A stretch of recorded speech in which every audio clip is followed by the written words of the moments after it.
खबरों के साथ।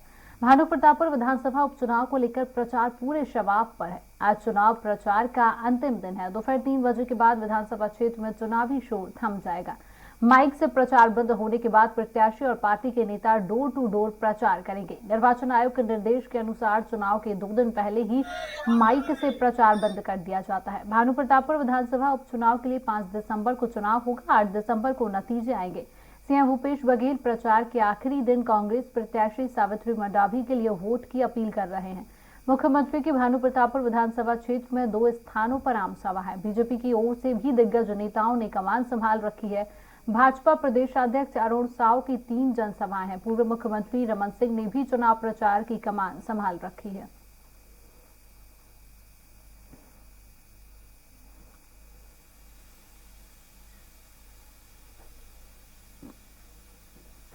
कि हम सभी वर्गों को साथ में लेकर चलना चाहते हैं, तभी छत्तीसगढ़ आगे बढ़ेगा।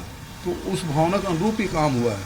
ये चुनाव से उपचुनाव से जोड़ना नहीं चाहिए। ये एक्चुअल में वो हार रहे हैं, बुरी तरह हार रहे हैं, तो अपने फेस सेविंग के लिए बात कर रहे हैं, ताकि जब रिजल्ट आए तो अपने आला कमान को बता सके कि हम लोग इस कारण से हारे हैं।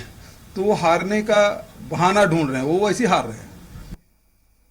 इस खबर पर अधिक जानकारी के लिए हमारे साथ दिलीप साहू लाइव जुड़ चुके हैं। दिलीप, आज चुनाव प्रचार प्रसार का आखिरी दिन है।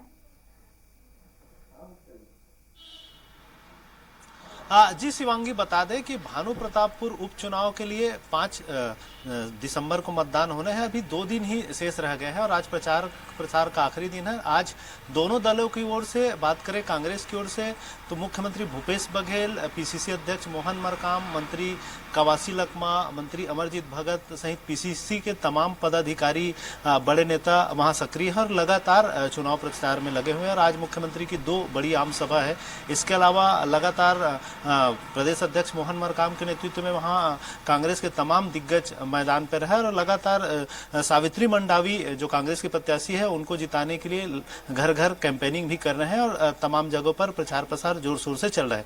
इसी तरह आज बीजेपी की बात करें तो बीजेपी की ओर से जो कमान संभाले हुए हैं प्रदेश अध्यक्ष अरुण साव, उनके साथ ही साथ नेता प्रतिपक्ष नारायण चंदेल और पूर्व मुख्यमंत्री डॉक्टर रमन सिंह की भी आज रोड शो है कांकेर में। और लगातार पूर्व मुख्यमंत्री डॉक्टर रमन सिंह भी उस इलाके में लगातार जनसभा कर रहे हैं। उनके साथ ही साथ बीजेपी के अन्य जो तमाम नेताओं की बात करें तो पूर्व मंत्री बृजमोहन अग्रवाल जो प्रभारी भी है वहां के, इसके अलावा शिवरतन शर्मा, पूर्व मंत्री महेश गागड़ा, केदार कश्यप सहित तमाम जो दिग्गज नेता है वे वहां चुनावी प्रचार प्रसार में लगे हुए हैं और जोर शोर से प्रयास कर रहे हैं कि भाजपा के जो प्रत्याशी है ब्रह्मानंद नेता उनको जीत दिलाए।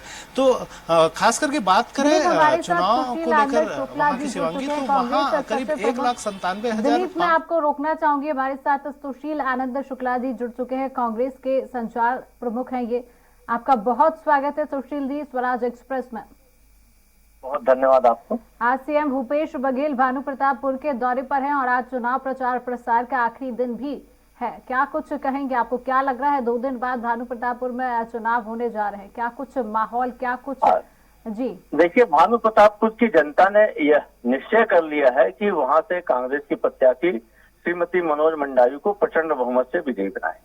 हमारे जीत के दावों का आधार है, जीत के दावों का हमारे 3 आधार है। पहला आधार है हमारी सरकार के पिछले 4 साल में किए गए काम, जन कल्याणकारी काम, आदिवासियों के लिए किया गया काम। आदिवासी आरक्षण जो भारतीय जनता पार्टी की पूर्ववर्ती सरकार की बदनीयती के कारण कोर्ट में रद्द हो गया था, उसको पुनः बहाली विशेष सत्र बुला के, और इसके अलावा किसानों के लिए का कर्जा माफ से लेके युवाओं को, आदिवासियों के लिए 52-65 से अधिक वनोपज की खरीदी या तेरू पत्ता बोनस बढ़ाने, तमाम विषय है जिसके कारण वहां का आदिवासी वर्ग और दीगर समाज कांग्रेस के पक्ष में मतदान करना चाहता है।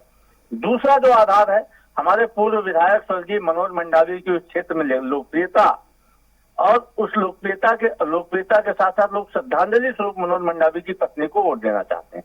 और तीसरा जो सबसे बड़ा आधार है भारतीय जनता पार्टी का प्रत्याशी और कांग्रेस के प्रत्याशी के बीच में जो वहां के लोग तुलना कर रहे हैं। हमारी प्रत्याशी है जो बच्चों को पढ़ाती थी, शिक्षिका थी, बच्चों को पढ़ा के उनका भविष्य बनाती थी। भारतीय जनता पार्टी के प्रत्याशी है जो 15 साल की एक मासूम बच्ची के साथ, जिसके ऊपर में दुराचार का आरोप है, सामूहिक दुराचार का आरोप है, जिसके ऊपर में एक 15 साल की मासूम बच्ची को जबरिया दही व्यापार में धकेलने का आरोप है। 2019 में FIR दर्ज है सिंहभूमि थाना क्षेत्र में, टेल्को थाना क्षेत्र में, सिंहभूमि में, झारखंड में।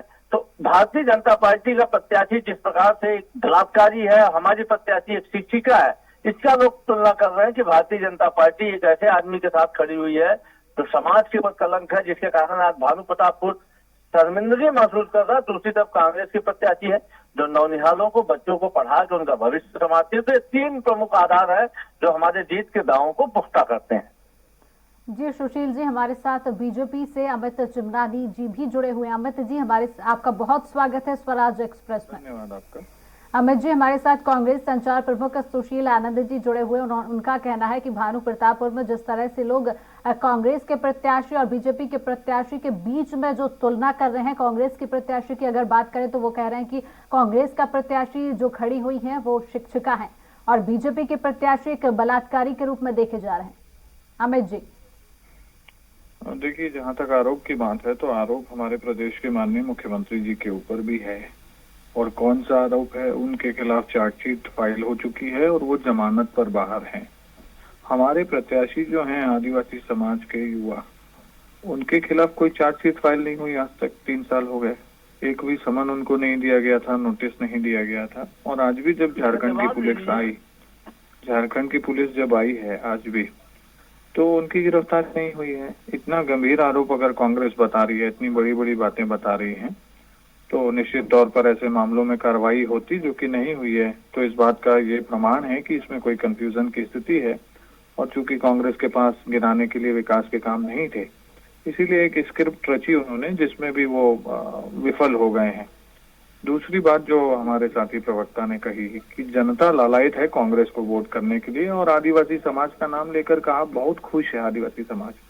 अगर ये समाज खुश है तो आदिवासी समाज का प्रत्याशी आपके खिलाफ खड़ा हुआ है। सर्व आदिवासी समाज ने प्रत्याशी खड़ा किया है और आप आदिवासी समाज के प्रत्याशी खड़े होने से इतने दुखी हैं कि आप उनके लोकतांत्रिक अधिकार का भी हनन करना चाहते हैं। माननीय मुख्यमंत्री जी ने कहा कि उनको सामाजिक काम करना चाहिए। अरे मैं ये कहता हूँ कि आदिवासी समाज को क्या करना है ये हम कैसे तय कर सकते हैं? ये बौखलाहट है हार की। और जहां तक 4 साल के काम की बात हुई, हमने किसी कांग्रेस के नेता को भानु प्रतापपुर में विकास का एक काम गिनाते हुए नहीं सुना। जब से ये चुनाव घोषित हुआ है तब से भाजपा के प्रत्याशी के ऊपर झूठी टीका टिप्पणी करना और झूठ फैलाना कांग्रेस का काम रहा है। बौखलाहट में, हताशा में, निराशा में एक के बाद एक कांग्रेस ने गलतियां की है। सर्व आदिवासी समाज उनसे नाराज है, ओबीसी वर्ग उनसे नाराज है, क्योंकि ओबीसी वर्ग को जो आरक्षण मिल रहा था उसको इन्होंने अपना आदमी लगा करके, पिटीशन लगवा करके उसको निरस्त करवाया और उसके बाद उसकी ताजपोशी की, उसको कबीर चौथ पीठ का अध्यक्ष बनाया। तो ओबीसी वर्ग को, आदिवासी वर्ग को, सारे वर्गों को कांग्रेस ने जो है वो पीड़ित रखा है। उनका कहीं पे किसी प्रकार से विकास हो इसकी चिंता नहीं कर पाई है कांग्रेस की सरकार। अतः इस चुनाव में उसको एक बहुत बड़ी हार का सामना करना ही पड़ेगा। चलिए, हमारे साथ रायपुर से संवाददाता दिलीप साहू लगातार लाइव बने हुए। दिलीप, आपने अमित चिमरानी की बात भी सुनी है, सुशील आनंद शुक्ला जी की भी बात सुनी, अब आप अपनी प्रतिक्रिया बताइए। जी शिवांगी, क्योंकि ये चुनाव है, चुनाव में सभी पार्टियों क्योंकि ये चुनाव है, चुनाव में सभी पार्टियों की अपने अपने जीत के दावे भी होते हैं और अपने अपने प्रयास भी होते हैं। क्योंकि आगामी समय में 2023 का जो चुनाव होना है, तो उससे पहले इसको एक सेमीफाइनल की तरह भी माना जा रहा है।